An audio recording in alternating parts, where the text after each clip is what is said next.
মহাভারত। হে সঞ্জয়,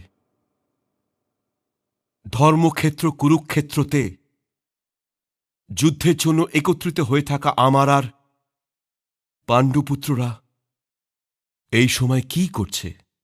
মহারাজ,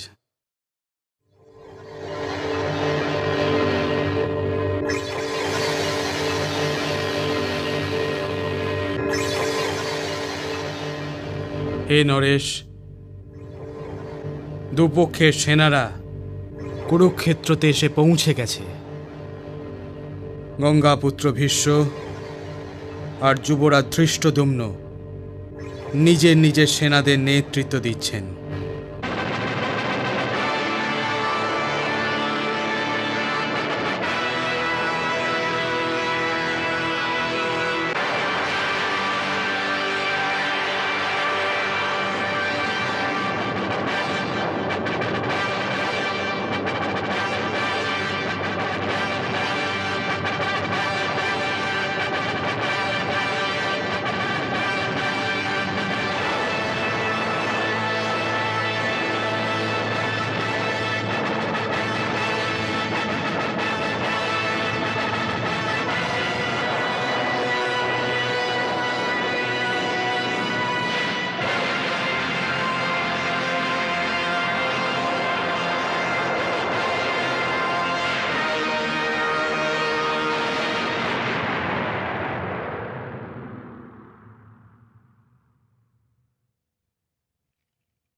হে আচার্য, আপনি কি পাণ্ডবদের এই সেনাদের দেখেছেন, যাদের মধ্যে আপনার মিত্র দ্রুপদের পুত্র ধৃষ্টদ্যুম্ন ব্যূহ বানিয়ে আপনার সেনার সামনে দাঁড় করিয়েছে?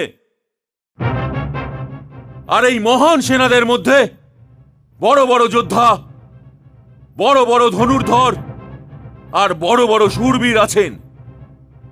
সাত্যকী, বিরাট, মহারথী দ্রুপদ, কাশীরাজ, কুন্তিভোজ আর দীর্ঘ বাহুযুক্ত সুভদ্রার পুত্র অভিমন্যু আর দ্রৌপদীর 5 পুত্র।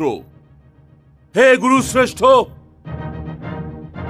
এখন আমাদের সেনাদের দিকে দেখুন, যাদের নিয়ে আপনি পরাক্রমী পাণ্ডবদের সাথে যুদ্ধ করবার জন্য এই রণভূমিতে এসেছেন।